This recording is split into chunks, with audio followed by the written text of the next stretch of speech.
Good morning. Daily use sentences. First one. My family astrologer advised me to do some atonement for the sins of my ancestors. எங்கள் குடும்ப ஜோதிடர் என்னிடத்தில் என் முன்னோர்கள் செய்த பாவத்திற்காக சில பரிகாரம் செய்ய சொன்னார். இதில் அட்டான்மெண்ட் அப்படின்னா ரெப்பரேஷன், அதாவது நாம் செய்த தவறுக்காக பிரயாச்சித்தம் தேடுதல், ஏதாவது ஒரு பரிகாரம் செய்தல். சின் அப்படின்னா பாவம். Next one. In recent days, we are having a lot of problems in our family. So, we consulted an astrologer who said that the sins of your parents, grandparents and great-grandparents affect your family. If you do penance for those sins, you may get out of many problems. சமீப நாட்களாக எங்கள் வீட்டில் நிறைய பிரச்சனை, அதனால் ஜோதிடர்கிட்ட ஆலோசித்தோம்.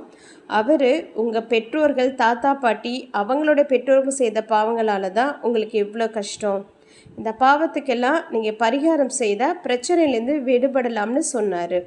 இதுதான் இப்போ இந்த பேராகிராஃப்க்கு தமிழ் மீனிங். இதில் நான் பெனன்ஸ் அப்படின்ற வேர்டு யூஸ் பண்ணியிருக்கேன். இதுவும் போன ஸ்லைடில் பயன்படுத்தின அடோன்மெண்ட் அப்படின்றதும் சினானிம் தான். ரெண்டுத்துக்கும் ஒரே அர்த்தம் தான்.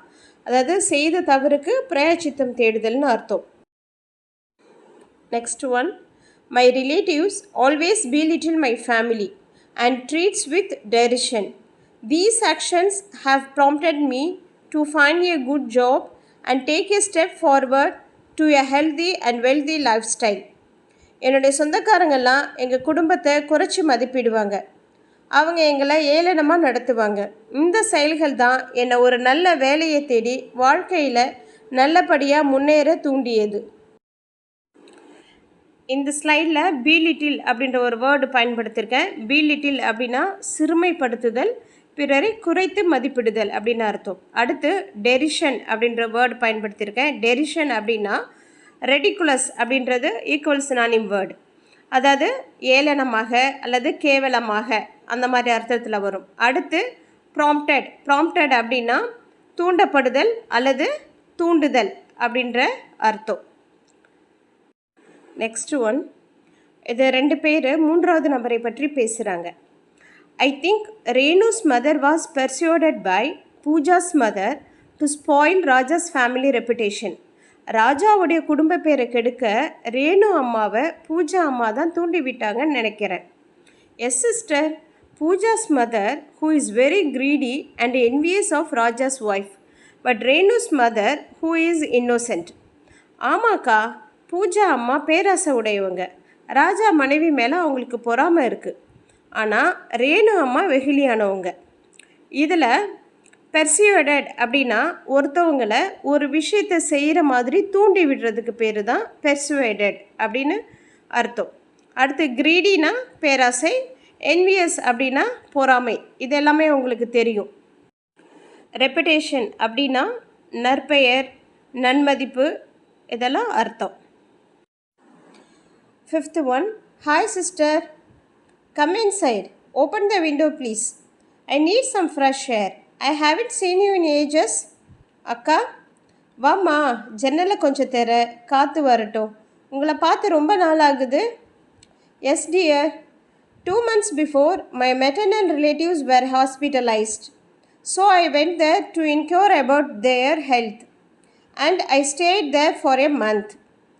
ஆமாக்கா, 2 மாதத்துக்கு முன்னாடி எங்கள் அம்மா வழி சொந்தக்காரங்க ஹாஸ்பிட்டலில் சேர்ந்துருந்தாங்க. அவங்கள விசாரிக்க போனேன். அப்படியே அம்மா வீட்டில் 1 மாதம் தங்கிட்டேன். இதில் I haven't seen you in ages அப்படின்னா ரொம்ப நாளாக ரொம்ப மாதமாக ஒருத்தவங்களை பார்க்கலன்னா நம்ம அந்த மாதிரி இங்கிலீஷில் சொல்லலாம். அடுத்து மெட்டர்னல் ரிலேட்டிவ்ஸ் அப்படின்னா தாய் வழி உறவுன்னு அர்த்தம். இதுவே பெட்டர்னல் ரிலேட்டிவ்ஸ் அப்படின்னா தந்தை வழி உறவுன்னு அர்த்தம். Sixth one. Are you ready to go? போக ரெடியாங்க. Sorry, I won't come, just feeling really tired today. மன்னிச்சிடுமா, நான் வரல, ரொம்ப களைப்பாக இருக்குது. You always change your mind at the last minute. எப்போதும் கடைசி நேரத்தில் உங்கள் மனசை மாற்றிப்பீங்க. Please try to understand my situation. தயவுசெய்து என் சூழ்நிலையை புரிஞ்சுக்கோமா. Pooja wants a cellphone. பூஜாவுக்கு செல்ஃபோன் வேணுமாங்க. What? She is too young. There is no need for a cellphone right now. என்னது? அவள் ரொம்ப சின்ன பொண்ணு, இப்போதைக்கு அவளுக்கு ஃபோன்லாம் தேவையில்லை. She says all of her friends have phones. அவங்க ஃப்ரெண்ட்ஸ் எல்லோரும் வச்சுருக்காங்கன்னு சொல்கிறா. You don't support her. This is too bad. நீ அவளுக்கு சப்போர்ட் பண்ணாத, இது ரொம்ப தப்பு. Next one. You seem tired. Why sister? ஏக்கா சோர்வாக இருக்கிற மாதிரி தெரியுது. I didn't get sleep last night. நேற்று இரவு தூக்கமே வரல. Why? What food did you have last night? ஏக்கா நேற்றுக்கு இரவு என்ன சாப்பிட்டீங்க? As usual just idli with chutney. Food is not a problem. எப்போதும் போல் இட்லி சட்னி தாம்மா, சாப்பாடுலாம் ஒரு பிரச்சனையும் இல்லைம்மா. Next one. I don't think we can be friends anymore. இனிமேல் நம்ம ஃப்ரெண்ட்ஸாக இருப்போமான்னு தெரியல. Why? Why are you telling me that? ஏன் அப்படி சொல்கிற? Yesterday I call you over the phone but you didn't call me. நேற்றுக்கு ஃபோன் பண்ணியிருந்தேன், ஆனால் நீ என்னை திரும்ப கூப்பிடலை. Sorry, I can't make calls due to zero balance. மன்னிச்சிடுப்பா, ஃபோனில் பேலன்ஸ் இல்லை. Last one. After the highway was laid a lot of accidents happen here. Highway போட்டதுக்கப்புறம் இங்கே நிறைய விபத்துகள் நடக்குது.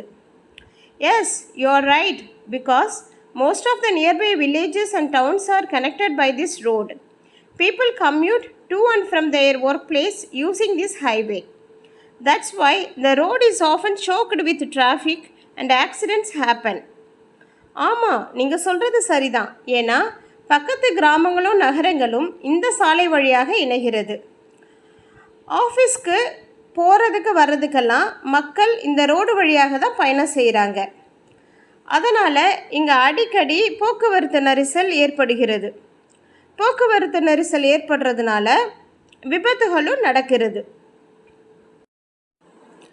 சோக்டு வித் டிராஃபிக் அப்படின்னா போக்குவரத்து நெரிசல் அப்படின்னு அர்த்தம். தேங்க்யூ ஃபார் வாட்சிங். தேங்க்யூ.